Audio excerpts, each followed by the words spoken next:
मेरा नाम विक्रम है और मैं आपको एक डरावनी कहानी सुनाने जा रहा हूं जो मेरे साथ एक दिन हुई। वह दिन था जब मैं और मेरे दोस्त सूरज ने एक ड्राइव पर जाने का निर्णय किया और हम जल्दी से अपनी कार में बैठे। हम दोनों ने अपनी कार की तरफ बढ़ते हुए अनजान सड़कों पर जाना शुरू किया। इसके साथ ही बारिश की बूंदें भी तेजी से गिर रही थीं। सूरज ने गाड़ी का चालना शुरू किया और हम तय किए गए स्थल की ओर बढ़ रहे थे। हम ड्राइव करते करते जंगली इलाके की ओर बढ़ गए और रास्ते पर कोई भी दूसरा वाहन नहीं दिखाई दिया। बारिश के कारण दृश्य कमजोर हो रहा था और हमारी कार की हेडलाइट्स की रोशनी केवल हमारे सामने के कुछ मीटर की दूरी तक ही पहुंच रही थी। सड़क का हाल काफी खराब था और हम अच्छे से ध्यान नहीं दे रहे थे।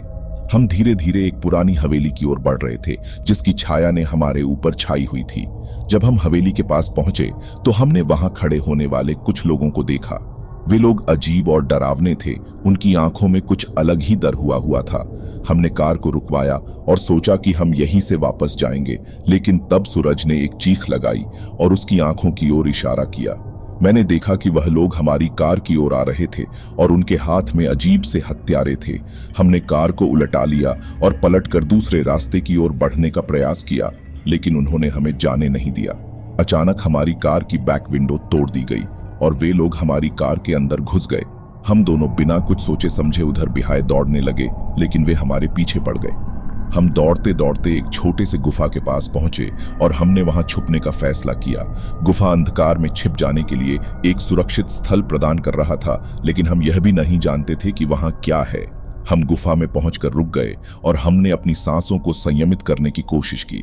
हमारे दिल धड़क रहे थे और हम जानते थे कि हमें अब कुछ करना होगा। सूरज ने अपनी जेब से मोबाइल निकाला और पुलिस को कॉल किया, लेकिन उसकी कार की बैटरी खत्म हो गई और कॉल टूट गया।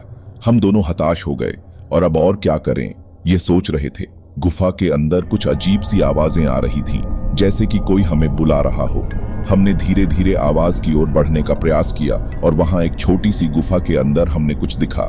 गुफा के अंदर एक छोटी सी किताब थी और वहां लिखा था, वही करो जो ये बोले, अगर तुम्हें अपनी जान पर इतनी ही कदर है।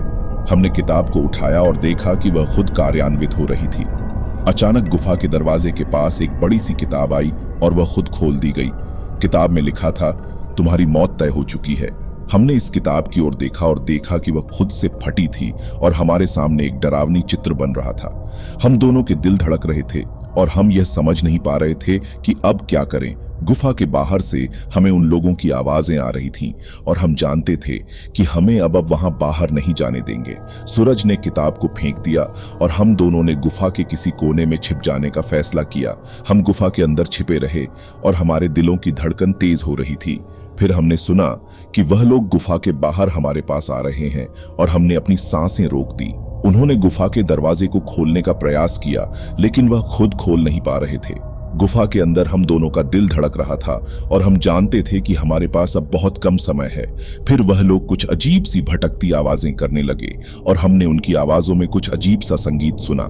यह संगीत डरावना था और हम दोनों को लगा कि हम अब कभी बाहर नहीं निकल पाएंगे। हमने एक दूसरे के हाथ पकड़े और गुफा के कोने में छिपे रहे, जबकि वह संगीत और भटकती आवाजें हमारे पास आ रही थीं। फिर से गुफा के दरवाजे के पास वह लोग आ गए और हमने उनके सामने ही छिप जाने का प्रयास किया। हमने देखा कि उनके चेहरे अब और भी डरावने हो गए थे और वे हमारे पास बढ़ रहे थे। फिर अचानक सब कुछ बंद हो गया और हम दोनों को लगा कि हम अब सुरक्षित हैं। लेकिन जब हम गुफा से बाहर निकले तो हम देखे कि हम अब एक और अजीब सी जगह पर आ गए हैं जो हमने कभी नहीं देखा था। हम अब भी डरे हुए थे और हम जानते थे कि हम जब से वह गुफा में छिपे थे तब से हम कहीं और पहुंच गए थे। हम डर के मारे हुए थे और हमारे लिए यह सब एक बड़ा कारनामा था। अब हम यहाँ फंसे हुए हैं और हम नहीं जानते कि हम कैसे यहाँ से बाहर निकलेंगे। यह सब कुछ बिल्कुल डरावना था और हम अब भी डर के मारे हुए हैं।